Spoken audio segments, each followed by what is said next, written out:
Que la paix soit surtout bien guidée. Alhamdulillahi Rabbil Alamin. Bon, ceci est un coup de gueule et il ne faut pas me dire que je n'aurais pas dû le faire, que c'est inutile. Franchement, il faut arrêter parce que vraiment, ça ne va pas du tout. Ok? J'ai deux cas là à vous exposer pour vous montrer à quel point ça ne va pas du tout. J'ai un cas où vous avez une personne, et ce n'est pas la seule personne que j'entends me dire ça et se comporter de la sorte. Et il y a aussi un autre cas, Inch'Allah, on va le voir. Le premier cas, vous avez une personne qui a un endroit où se loger, où il peut mener une vie de couple, même avoir un enfant. Mais la personne elle-même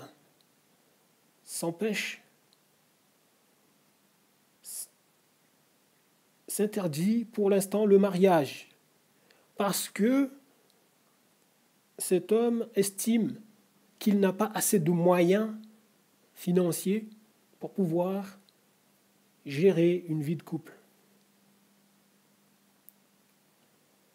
pour pouvoir vivre avec quelqu'un. Alors que la personne a suffisamment d'espace, de chambre, voyez. Mais pourquoi cette personne parle comme ça? Parce que beaucoup de gens sont devenus matérialistes. Matérialistes. Malgré tout ce que cette personne a, cuisine équipée, tout, ça trouve que ce n'est pas suffisant. Ok? Voilà comment les gens se rendent la vie compliquée. Si c'était pour la fornication, vivre avec quelqu'un dans la fornication, ça ne parlerait pas comme ça. Ça ne dirait pas que ça manque d'espace, ou ça n'a pas ceci, ou cela. Les gens y mèneraient leur vie, trouveraient même que voilà, tout va bien. Ça ferait même des enfants. Voyez. Mais dès lors qu'on parle du mariage, on parle d'un bienfait, on parle d'une chose que Allah Tabaraka Ta'ala commande. Ah non, ça n'a pas suffisamment de moyens. Pourquoi? Il y a des gens aussi qui mettent beaucoup de pression. Voyez, beaucoup de matérialisme. Subhanallah. Il y en a un autre qui a encore plus de moyens que la personne que je viens de vous parler là. Déjà. Et cette personne, c'est pareil. Mais lui, il a peur de rendre malheureux, de rendre malheureuse une femme. Vous voyez? C'est complètement dingue, tout ça.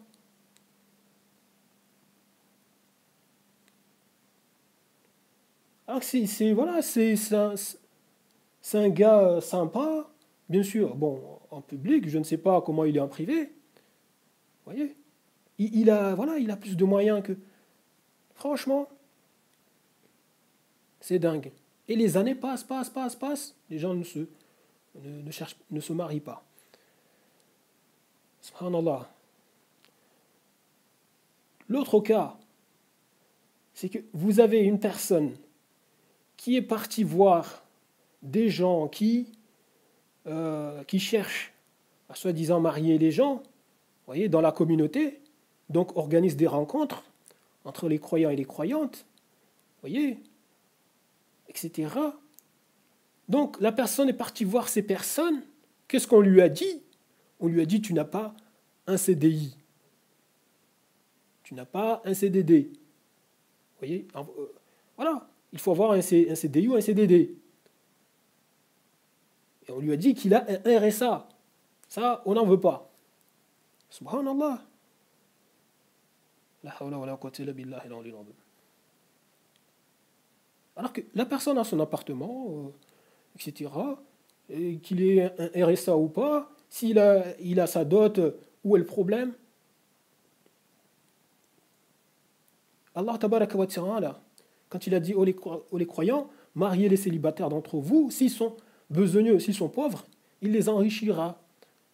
Il n'a pas dit que si, voilà, si tu es pauvre, non, t'as pas le droit au mariage, t'as pas le droit au bonheur. Vous voyez?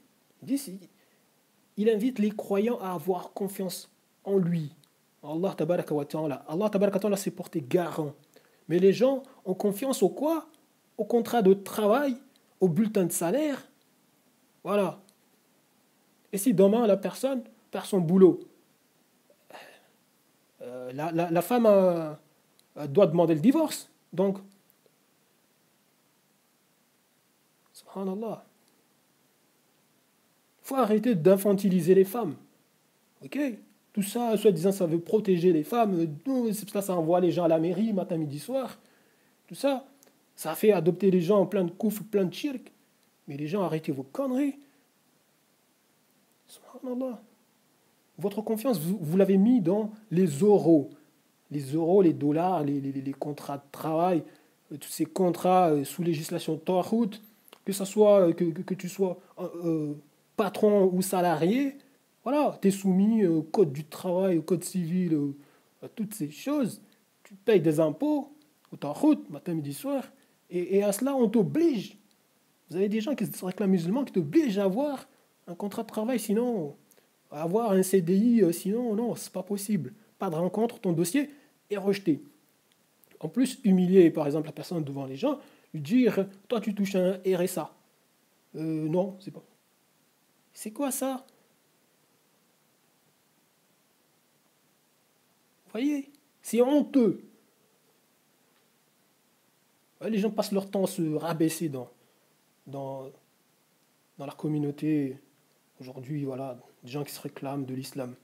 Les gens passent leur temps à se rabaisser les uns les autres, à mépriser les bonnes œuvres des uns des autres. Vous voyez par exemple la dernière publication que j'ai fait là sur les signes de la véracité du Coran, etc. Oh, vous allez en trouver plein de gens qui se réclament de l'islam, qui vont mépriser cela, des choses qu'ils ne connaissaient même pas. Vous voyez? Wallah l'andrim, c'est pathétique. Hein. Il y en a qui vont trouver de quoi à dire pour ne pas partager, ne pas faire part aux autres, tout ça, ne pas. Vous voyez? Voilà, ça vient là, voilà, dénigrer, mépriser, disputer, etc. Déjà que ceux qui ont une répulsion pour ce que Allah tabaraka wa ta'ala a descendu, bon, eux, voilà, on ne va pas attendre plus d'eux, à part si Allah tabaraka wa ta'ala, parce qu'il n'y a qu'Allah qui ouvre les cœurs, s'il leur ouvre le cœur, voilà, déjà tant mieux pour eux. Donc, bref, revenons à notre affaire. Donc, ça vient là rejeter, voilà, le dossier d'un frère parce qu'il n'a pas de CDI ou de CDD. Subhanallah. C'est cette pression-là qu'on trouve dans des pays, par exemple, comme au Maghreb, dont beaucoup se plaignent. Parce que les familles se mettent des pressions là-bas. Vous voyez, ça demande des dots monstrueuses, ça demande plein de choses. À tel point que des hommes, voilà, viennent là, passent des années, voilà, ils ne se marient pas. Et comme, voilà, par exemple, ça fréquente, ça traîne avec d'autres hommes matin, midi, soir, parce que, bon, ça traîne pas avec des femmes avec qui, voilà, avec qui ils ne sont pas mariés. Donc, du coup, vous voyez, donc, à la fin, ça se trouve à traîner avec des hommes à droite à gauche. Il y en a qui tombent dans l'homosexualité. Et oui, et oui. Il y en a qui tombent dans l'homosexualité. Il y en a qui, voilà, qui vont voir des fornicatrices. Vous voyez, bien sûr, en privé, tout ça. Matin, midi, soir, ça va forniquer. Bah, ne parlons même pas de l'abandon dans voilà, des films pornographiques. Vous voyez, parce que bon, les tentations, tout ça, etc. Donc les gens, vous comportez comme des criminels. Allah tabaraka wa ta'ala n'a pas dit de chercher à savoir comment les gens vont vivre demain. Vous voyez, avant d'accepter une demande en mariage ou quoi que ce soit. Du moment que la personne, le prétendant est musulman, il a sa dot, il n'y a pas à venir là lui poser des questions sur comment ils vont vivre demain, ça appartient à Allah. Si la personne a son entreprise, a tout, je ne sais pas quoi, voilà, tant mieux. Voilà, si la personne a son business, a des affaires, a fait cela, tant mieux. Un commerce, tant mieux. Et ça, ça ne veut pas dire que si la personne a ça, que c'est acquis, quoi. Voilà. Parce que Allah tabaraka wa ta'ala est celui qui donne et qui reprend. Et nous sommes ici pour être éprouvés. Subhanallah. Donc les gens, il faut arrêter la connerie. Vous venez là, vous mettez plein de pression aux gens, même, vous voyez, les gens vont être là. Ah non, il faut avoir des diplômes, il faut avoir des masters, des doctorats ou je ne sais pas quoi. Vous voyez, ils ne pensent pas au mariage, donc les gens vont être là. Après, ça va faire n'importe quoi en cachette ou même en public. Vous voyez, des fornications, des trucs comme ça. Mais bon, vous préférez ça. Vous préférez ça que faciliter le mariage. Voilà. C'est vraiment la preuve que vous suivez plutôt les pas du diable. Vous voyez, au lieu de prendre la bonne voie, vous préférez voilà, voir les gens dans des conneries, vous voyez, que accepter le mariage. Vous voyez. Si les gens, par exemple, dans des conneries, ils viennent avoir des enfants, ouais, ils vivent en couple comme ça, dans la fornication, pour vous, ça ne vous dérange pas. Parce que vous allez même jusqu'à, par exemple, si c'est votre voisin ou votre collègue de travail, vous allez même jusqu'à, voilà, le saluer, à demander des nouvelles des enfants, des nouvelles du compagnon ou de la compagne, etc. Mais quand vous croisez votre frère, entre guillemets, vous croisez un musulman, un croyant, eh ben voilà, vous vous agacez.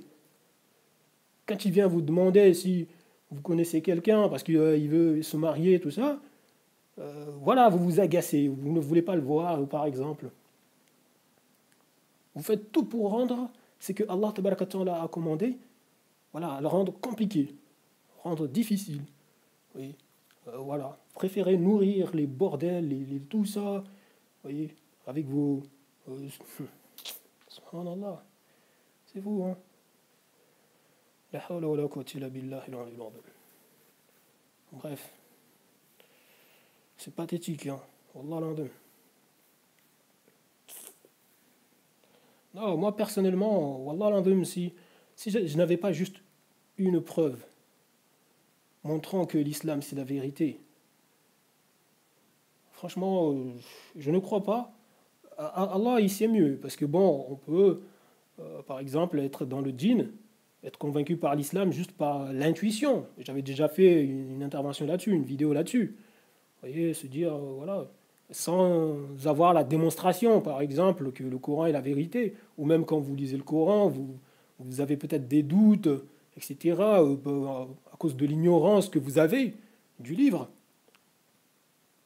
Donc, du coup, mais c'est juste par intuition ou parce que vous êtes d'une famille qui s'est réclamée musulman, donc vous avez baigné là-dedans, donc voilà, vous avez foi en Allah, donc et vous êtes convaincu que l'islam c'est la vérité par le fait que il n'y a que l'islam qui est clair et net sur l'unicité divine, etc. Et toutes les attributs et les noms de Dieu, voilà, les choses sont claires, etc. Et la voie elle est claire, etc. Donc vous êtes convaincu juste par ça, par rapport à l'unicité divine. Donc du coup, vous êtes juste là-dedans. Mais de savoir si le Coran est la vérité, tout ça, et tout, vous manquez de science. Et vous ne prenez pas la peine d'étudier le livre.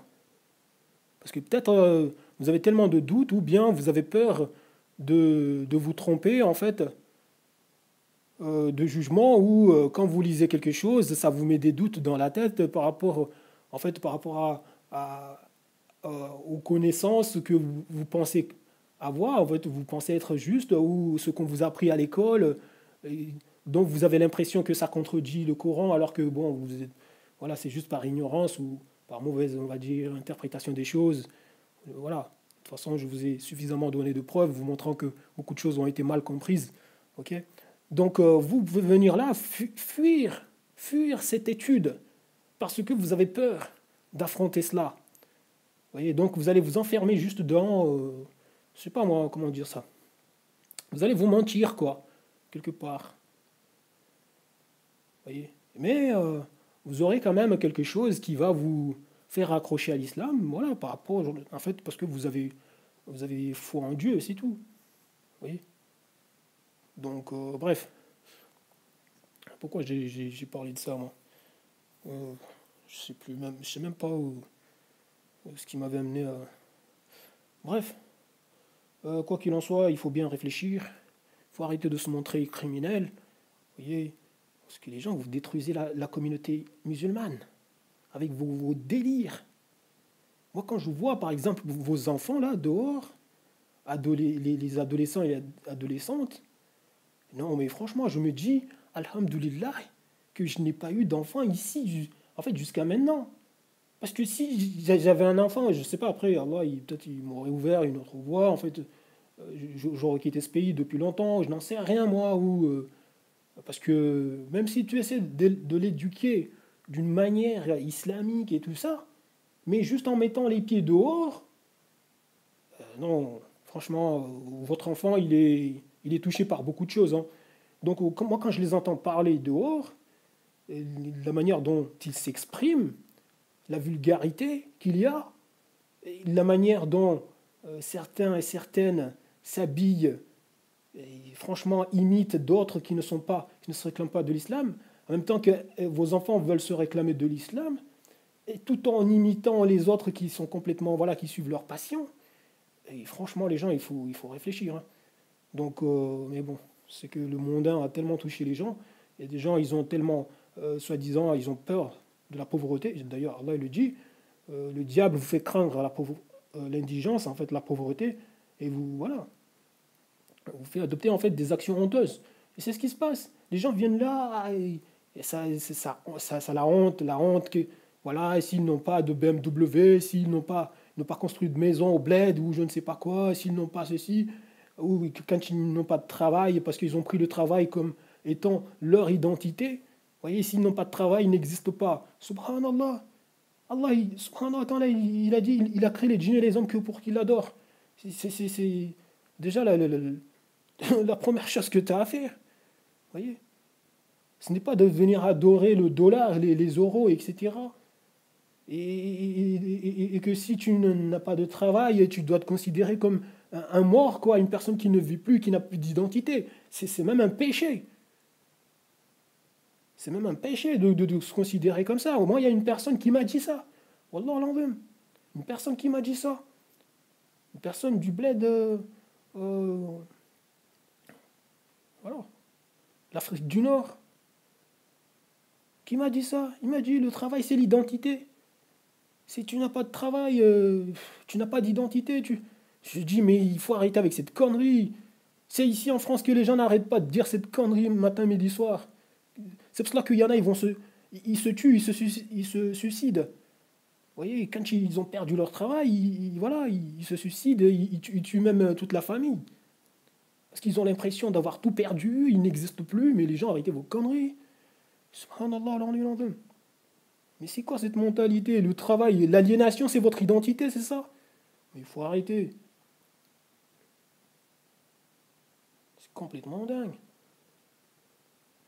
Bien sûr, quand je dis aliénation, je dis par rapport à, voilà, à tous ces abandons qu'il y a aujourd'hui, euh, où les gens ne se lèvent que pour ça. Le matin, voilà, tu te lèves que pour ça. Pour un patron, pour un salaire, pour un. Vous voyez, les gens ne se lèvent pas pour Allah, pour Dieu, tout d'abord, non, non. Vous voyez, ça ne se lève pas pour celui. Ah ben non, ça se lève pour. Parce qu'il y en a, ils croient que c'est leur patron qui leur accorde la subsistance, par exemple. Ou c'est l'entreprise qui leur accorde la subsistance.